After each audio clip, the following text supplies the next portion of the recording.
আসসালামু আলাইকুম, কেমন আছো সবাই? আশা করছি তোমরা সবাই খুব ভালো আছো। আমিও তোমাদের দোয়ায় ভালো আছি। তো শীতের সময় পুলি সিদ্ধ খাবো না, এটা কি হয়? তো এই কারণে আমরা চলে এসেছি পুলি সিদ্ধ বানানোর জন্য। তো আমাদের এখানে এই পিঠাগুলোকে পুলি সিদ্ধ বলে। তো তোমাদের কার জেলাতে কি বলে সেটা প্লিজ কমেন্ট করে জানিও। তো এই পিঠাগুলো বানাতে গেলে অনেকটা লোকের প্রয়োজন হয়।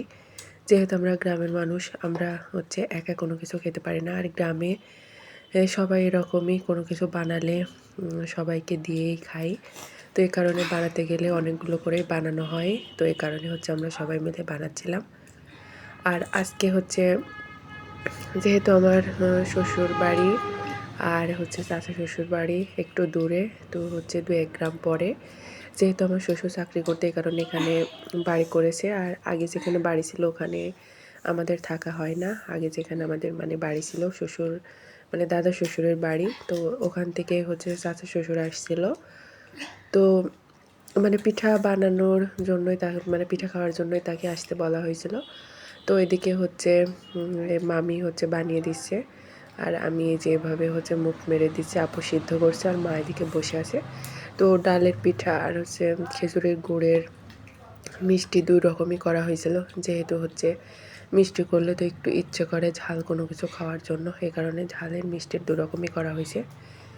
আর এই পিঠাগুলো মিষ্টির পিঠা ঠান্ডা হলে ভালো লাগে, আর ঝালের পিঠাটা গরম গরম খুবই মজা লাগে।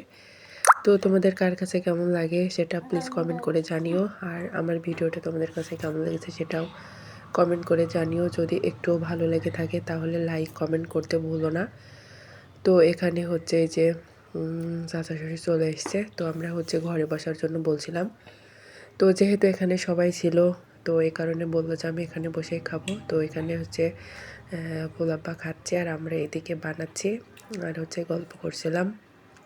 আসলে একা ঘরে বসে খাওয়াটাও তার কাছে খুবই বিরক্ত লাগছিলো। যেহেতু এখানে সবাই আসে, ঘরে গল্প করার মতো কেউ ছিল না, যেহেতু সবারই হাতে কাজ ছিল। তো এখানেই খাচ্ছিল। আর এখানে এই ছাঁচটা গত বছর কেনা হয়েছিল।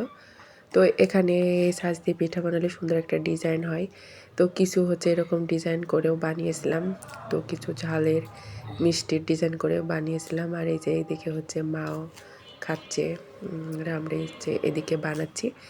তো আমার A to Z ভিডিও তোমাদের কাছে কেমন লেগেছে কমেন্ট করে জানিও। আর এই শীতে কারা কারা পুলি সিদ্ধ খেয়েছো প্লিজ কমেন্ট করো। আর এদিকে বানানো চলছে। তো ভিডিওটা বেশ বড় করব না। বড় ভিডিও তোমাদের কাছে দেখতে হয়তো বিরক্ত লাগতে পারে। তো খুবই সংক্ষিপ্ত করেই ভিডিওটা করেছি। তো আজকের মতো এখানে বিদায় নেব। দেখা হবে নেক্সট ভিডিওতে। তো তোমরা সবাই ভালো থেকো, সুস্থ থেকো, সুন্দর থেকো। তো আজকের মতো এখানে বিদায় নেব। আল্লাহ হাফেজ, আসসালামু আলাইকুম।